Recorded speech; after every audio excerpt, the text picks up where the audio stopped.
Good morning. Welcome to worship here at First Congregational Church. Please stand and join us in our responsive call to worship.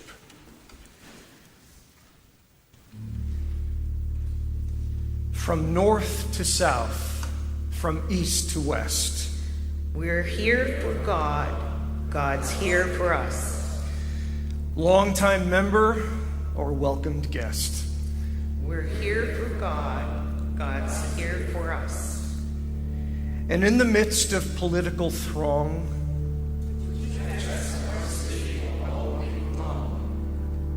we find in God our strength and song. We're here with God. God's here with us.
in that light that we live and breathe, that we rest, and that we act. This is a place where no matter who you are, where life's journey has taken you or landed you, you are welcome here because God welcomes you and because God has welcomed all of us.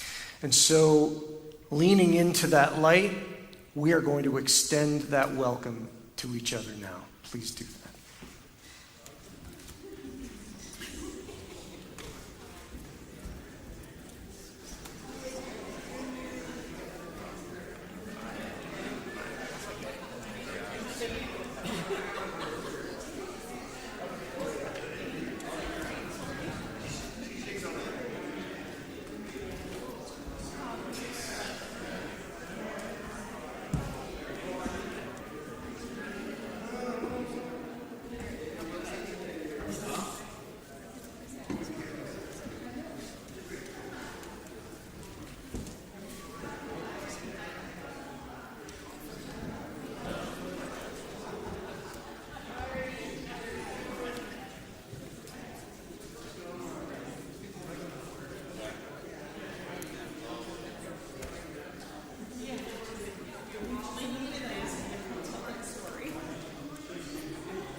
Our first reading this morning comes from the Gospel of Mark, chapter 2.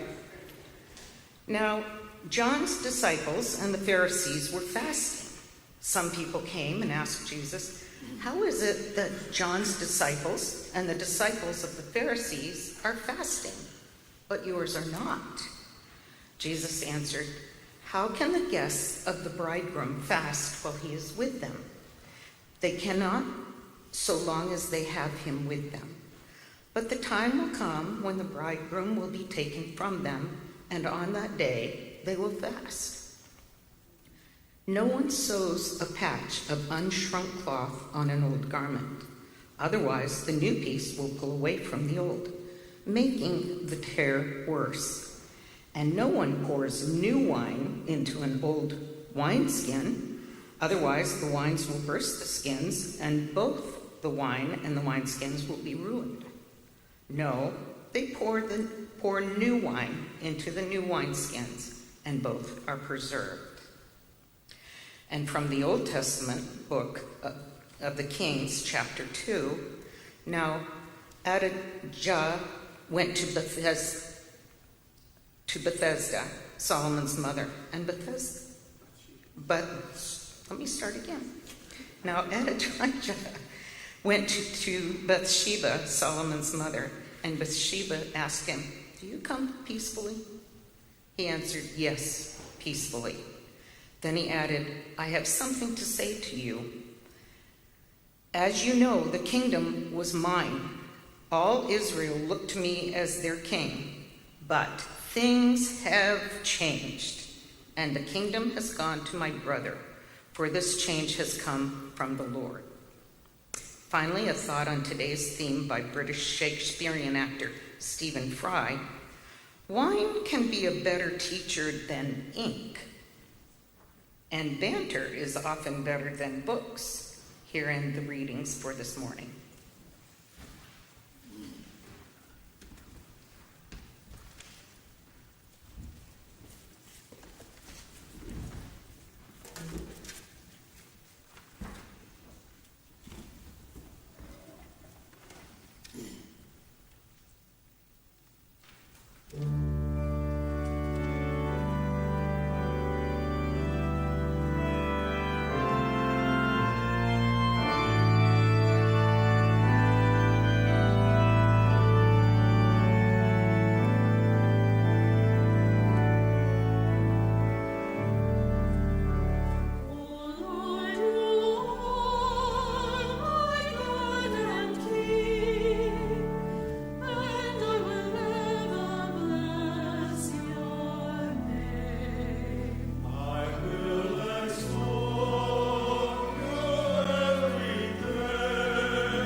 I like to think about the life of wine.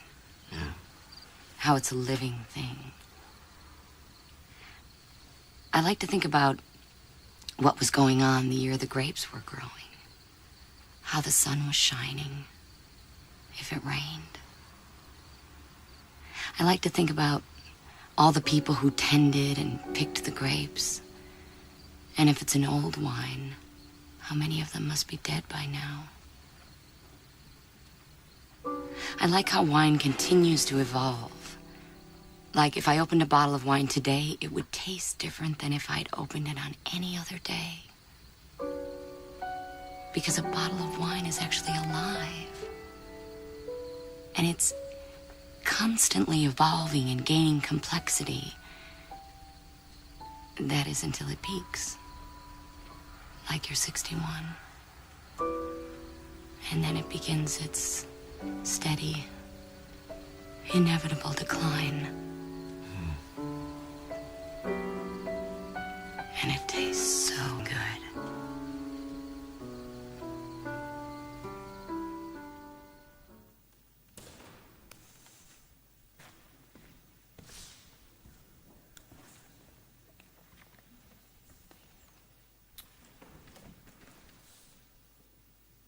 Here's an interesting, albeit rather worthless piece of trivia for you trivia fans. The Japanese eat relatively little fat compared to those in the West. And they suffer heart disease much less than the British or Americans. The French eat a lot of fat, but suffer fewer heart attacks than the Brits or Americans. And it's thought to be due to their regular consumption of red wine. Yes. The Japanese drink very little red wine, but regularly eat seafood as part of their diet. Italians drink what some would consider excessive amounts of red wine, but also suffer fewer cardiac events than either the Japanese or the Brits or the Americans. So the final conclusion by the American Medical Association: eat and drink what you want. It's speaking English that'll kill you.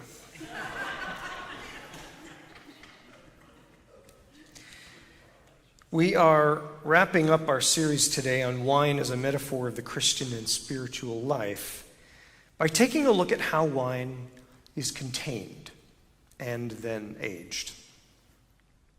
The metaphor of storing wine is going to be explored today in two directions. And the first one that I want to talk about has to do with the containers themselves.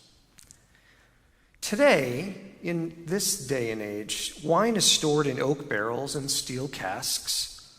Very, very seldom is that not the case. Long before it's bottled. Now, wine, as we have talked about and discovered over the last 6 weeks, is an interesting thing. It's complex, festive, intimate. Some see wine as ageless.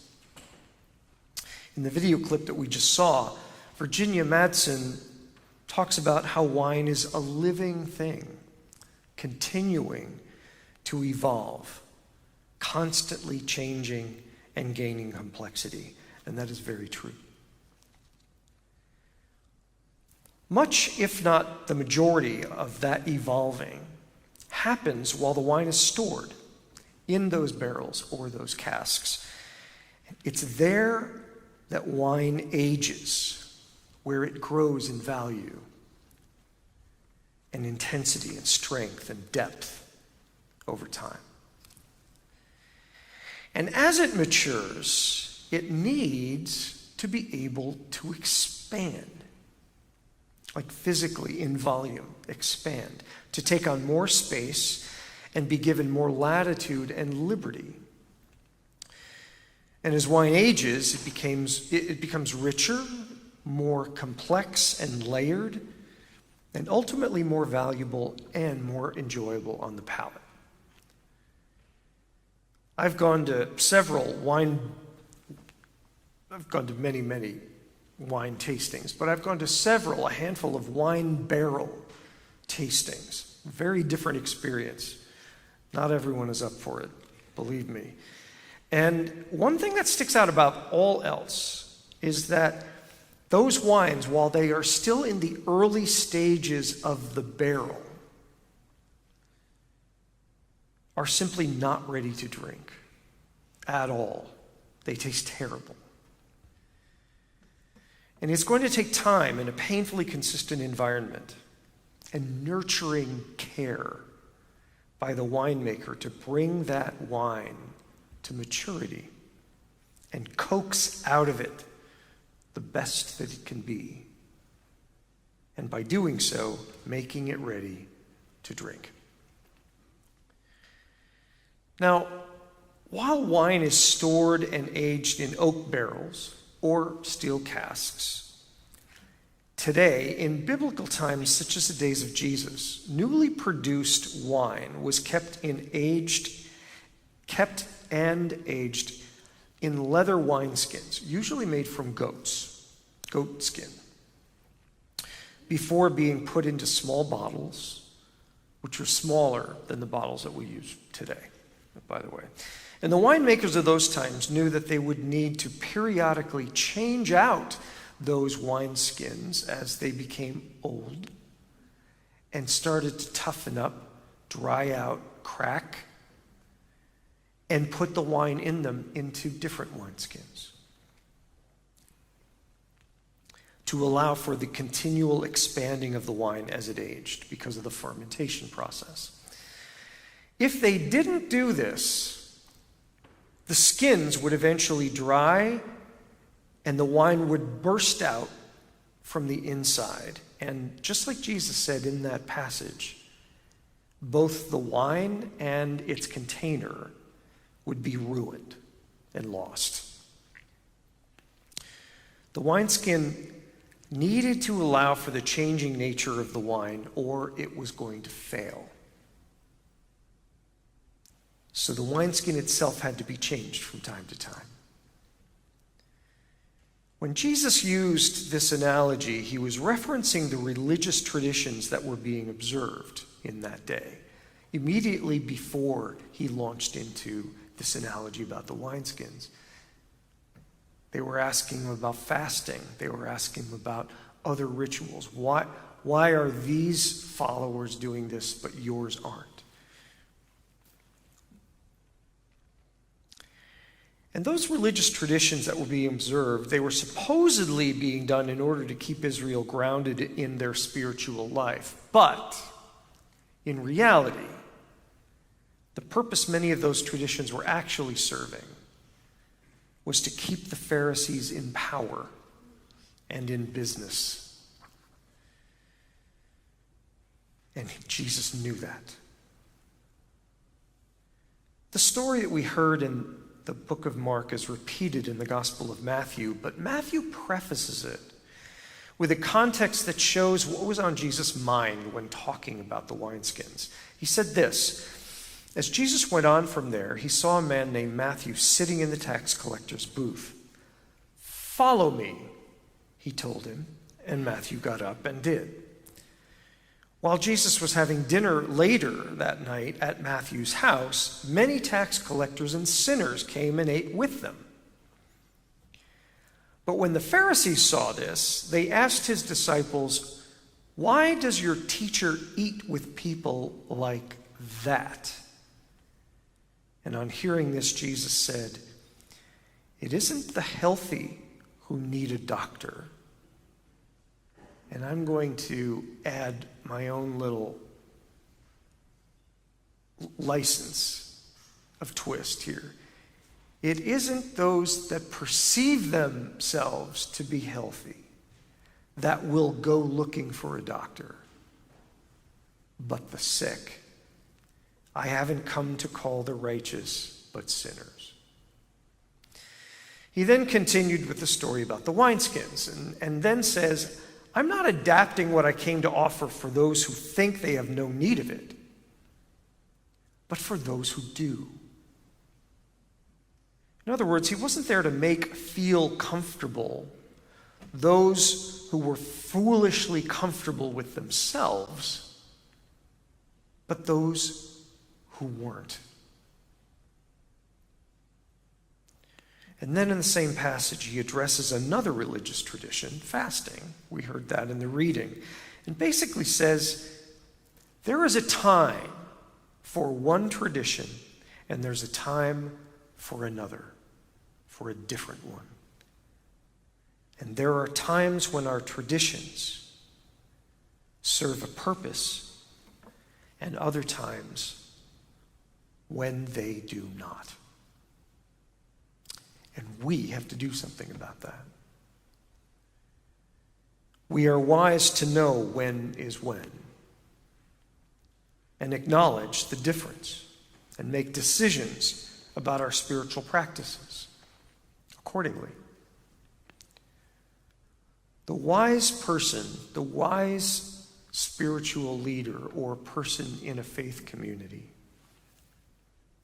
knows when the days of one tradition are done and when it's time for something new to arrive and take its place. When the old wineskins should be swapped out for the new ones before they destroy the wine. In our context of local church ministry, he's basically saying here that while our practices might be good or good for us, they are only effective as they are relevant to those practicing them and understandable to those that the church is attempting to reach out to. And if it fails in that objective, it fails as a tradition. And whether we apply this metaphor to our worship, or how we extend our welcome, our methods of communication, or our use of the arts and ritual, the containers, the ways those aspects of religious life are introduced to those that we're attempting to influence and draw in, the wineskins, must evolve and be swapped out with time and be given the space to, in the same way that wine evolves and matures and grows and lives and must inevitably be put into different containers. The wine must be put into fresh wineskins, Jesus said, so that both the wine and the container can be preserved. When culture changes, our presentation and communication has to change with it so that the core mission and message are preserved. If COVID taught us any lesson at all, it was one of adaptability. Thousands of churches across America learned that very harsh but necessary lesson more than anything else that came out of that time. Our methods of storing and growing and expressing the essence of who we are had to change, or they would close their doors. Our wineskins had to be replaced with new ones. And they were, at least in terms of our adaptation of technology. And we were the better for it. Being willing for that swapping out is critical for a successful life expression of a local church community. Reinhold Niebuhr, the name might be familiar to a few of you, a theologian of great reputation in the second half of the 20th century, especially post-World War II, argued something very similar to that. He said that the church's task is to transform culture, but that the only way that it can do so was if the church was continually transformed itself, evolving like wine. If it does not, and we allow the old wineskins to burst, we risk losing our influence on society and culture, he said. And I believe he was right. And ultimately, we lose our very relevance to our surroundings. If our love for the community doesn't eclipse our fear of change or of being uncomfortable or of loss, we will fail as an outreaching community to this generation. For me, that is the most poignant lesson of the life of wine as it ages in wineskins.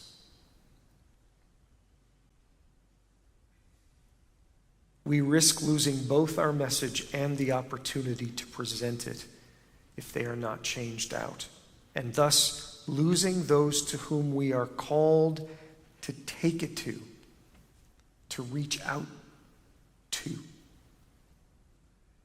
But by being willing to change the packaging of our message, we preserve it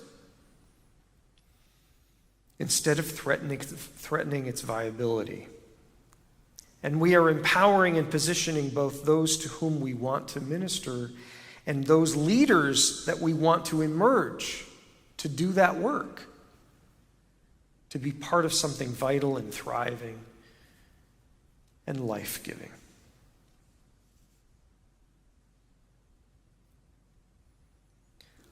The second angle of the aging of wine that I would like to explore today is why it is necessary. Why do we throw wine in bins for years before they land in bottles, and then on trucks, delivery trucks, and then on your local retail shelf? And the impact and relevance of that aging process when it's given close attention to. That process of wine is such a wonderful analogy of what we go through in our spiritual lives. A slow, deliberate, oftentimes painful and even confusing process of growth and maturing, but one that brings about the most brilliant of flavors. What's more, while that process itself will facilitate that to some extent, where it is aged also plays a significant role in the final product of that process and what it actually tastes like when it reaches the bottle and then your dinner table. Wine matured in oak tastes very different from wine matured in steel casks. Wine aged for 2 years, or 10, or even 50 years. There are some certified wines in Europe that are, I've seen them. I've seen the storage areas. They are intentionally stored for over 100 years before they are ever made available to the public. Those wines are going to taste infinitely better and very, very different from those aged 6 months or less before they're bottled and then made available for purchase. And that's regardless of what they are stored in. And our commitment to grow in our faith, our relationship with God, needs to be one of slow, gradual, and intentional engagement. Growth isn't comfortable. It rarely is, but we have a promise. We're not a part of the readings today, but in the book of Hebrews chapter 12, we've quoted this before. God disciplines us.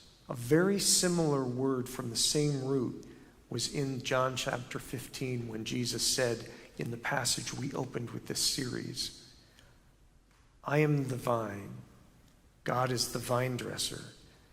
Every branch that produces fruit, what does God do? Prunes.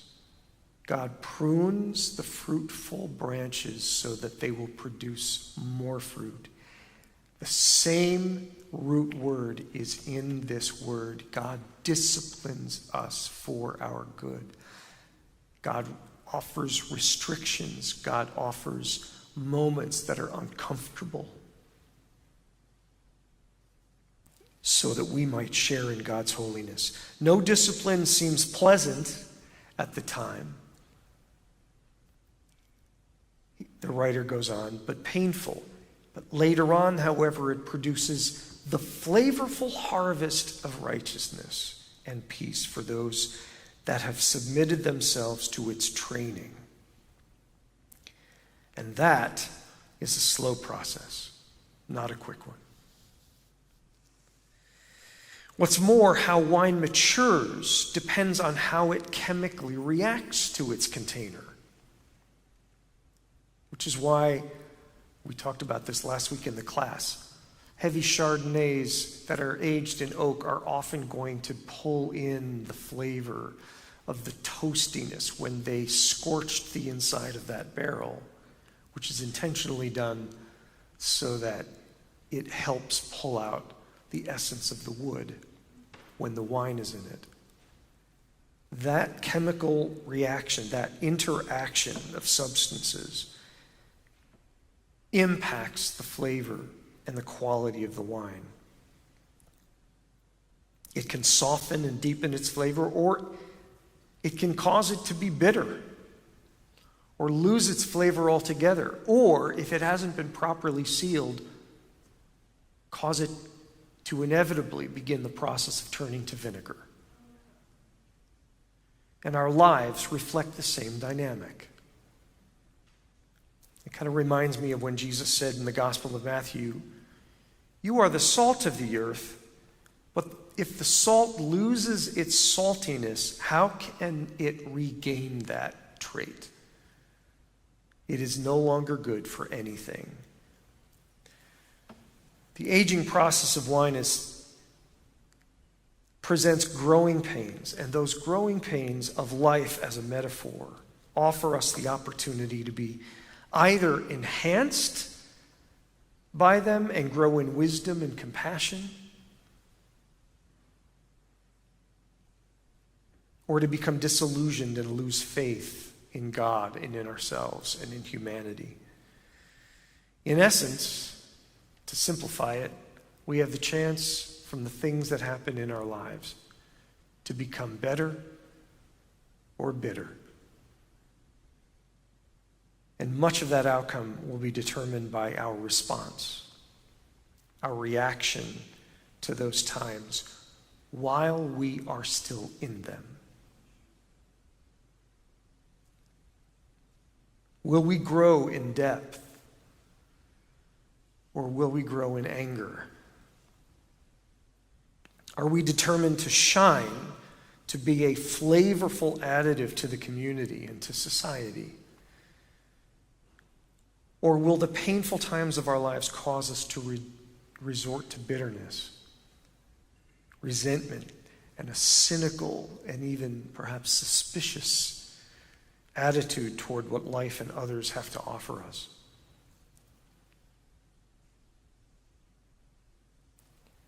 The answer to those questions is up to you and me.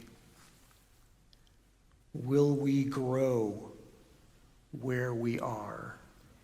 And will we allow that process to be all that it should be, so that we are bringing brilliant flavor through our lives to humanity?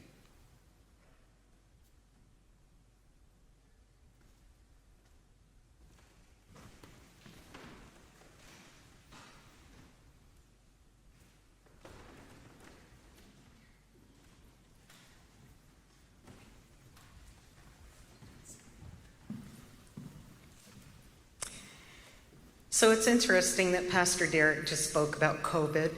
How many of you banged pans or pots or went out and sang or did something in 2020? Let's see it. Well, the artist in residence has a reception today, Nancy Gillespie, at 2 p.m., and she was in the neighborhood that I infused with my wooden spoon and the top lid of one of my pots and pans. And an amazing story follows this. But when you see the dog on her apron, it's Charlie. And we met Charlie, and we met neighbors we'd never met. And there's so much to this. And I will be at an outdoor picnic when she's here today. The new Gathering Conversational group will meet again on Sunday, October 19th in the Art Library. The new Portland Baroque Orchestra, our performing artist in residence here at First Church, begins this coming Sunday. So be sure to get your tickets, as they do tend to go sell out fast. And of course, continue to access our new website for information on all of our events at uccportland.org. And now switching gears, in 2000, from September through December, I went through my first case of breast cancer. And it's October. We're honoring people who've been there, and many of us in this room have had different types of cancer. But starting in September, I nearly passed away. And then there's so much more to the story. I won't belabor it to you, but things happened that showed me from this church and community, the people that are not necessarily here today, about giving and living. And the last day of surgery for that round of cancer, Pat Ross came and picked me up, and I was on anesthesia, and I talked the whole way home, just right over the Markham Bridge, and just talk. It is a time for living and giving. Please give as you are able.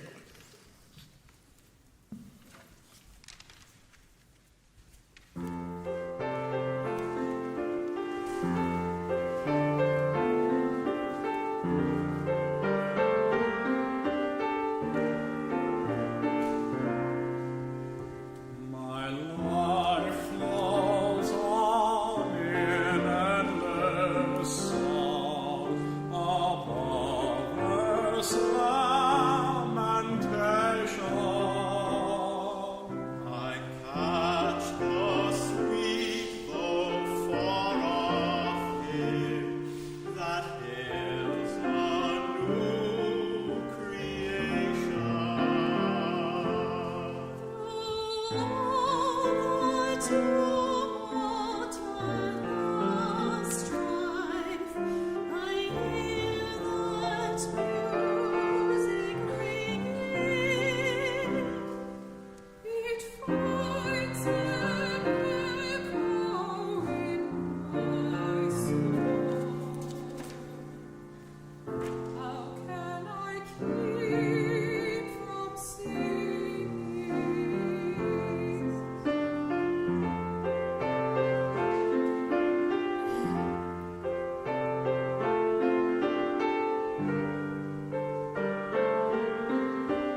Would you enter a moment of silence with me, please?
With our eyes remaining shut, I invite you to please ponder these thoughts for a moment.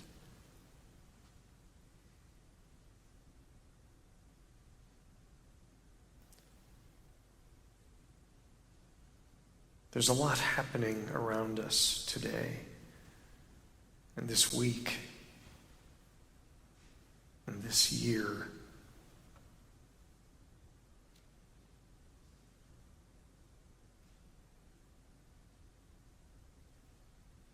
And no matter what gets resolved in our lives, when the next thing arises that throws us off, either in our individual lives or our families, our city, or the nation,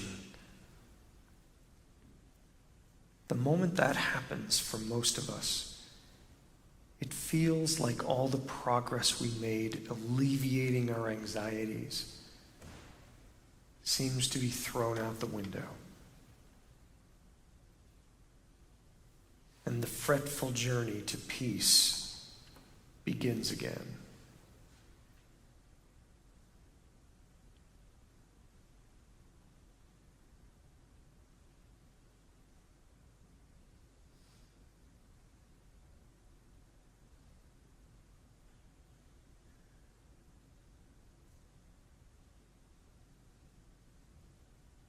We all feel this at times. We all think this way. We are all in good company.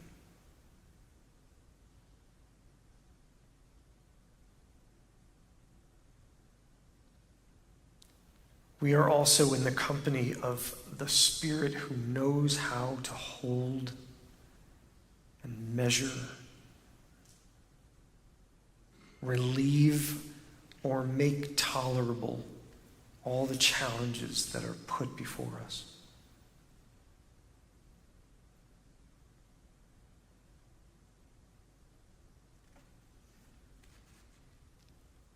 And the charge, the invitation to cast our burdens before God, who cares more for us than we can for ourselves, is true. It is enduring. And it's palpable.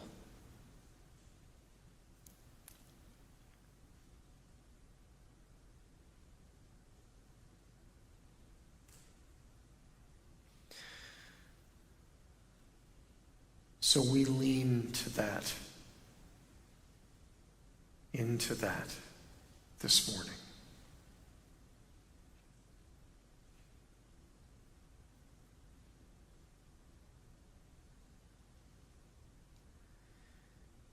The following are intercessions from both within and without our church family and our faith community.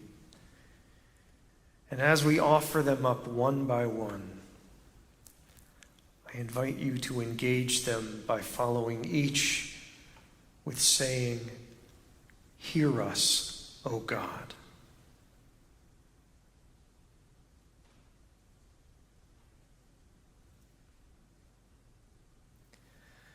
For Julie Blanchard and her family dealing with the loss of her brother, hear us, O God. For Dorothy Coombs continuing to recover from shoulder surgery and complications, hear us, O God. For Alex Lasky as he heals from surgery and more recent continued medical complications, hear us, O God. For T.J. McKnight recovering from knee surgery,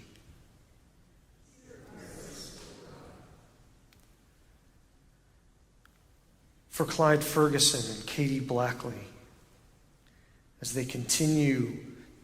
he continues to recover from a recent hospital stay and is now adjusting to rehab.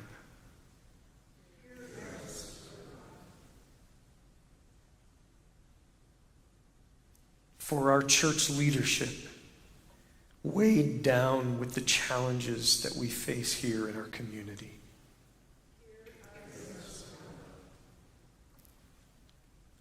For our political leaders, despite our anger and individual frustration, for their wisdom and their discernment.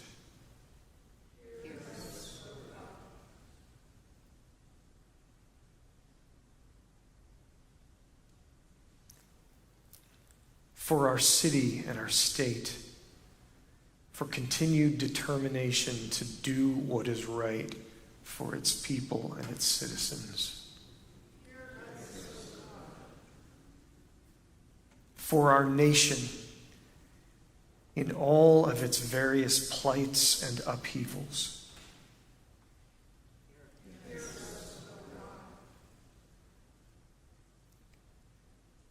For the victims of the Israeli-Gaza war, which, as the world waits in hope to see its final resolution, we lift up the children.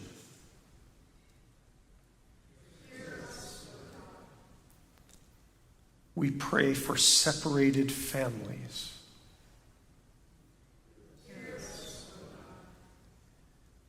For those grieving the dead.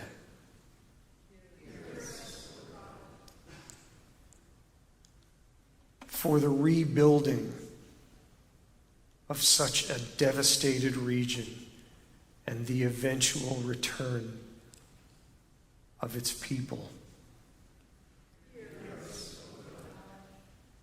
And in the meantime, for all of those starving and who are medically ill, both with no or severely depleted resources.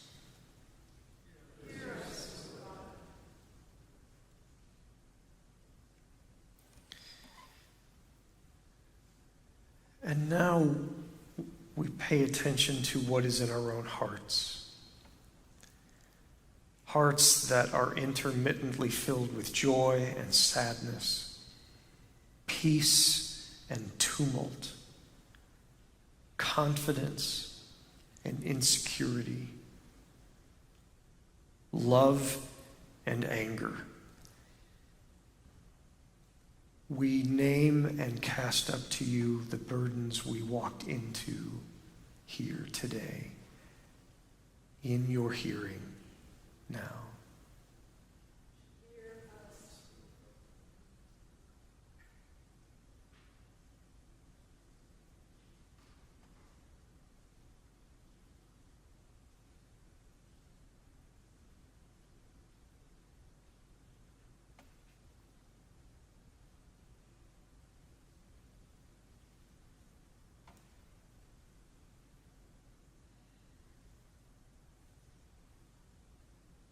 Dear God, we lift up the vexations we came here to worship today with. and the joys and the moments of celebration that we've been able to have as well over the past week. And whether things on both of those poles of a continuum are temporal or lasting, we lift them to you and thank you for them. We believe that you hear us, that you care for us, and that you want and work for the best in our lives. And we collectively offer all of these intercessions because Jesus encouraged us to, naming you as our divine parent, the one who desires close intimacy with each one of us, who cares for us as we are your own. Amen.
Baruch atah Adonai Eloheinu melech olam.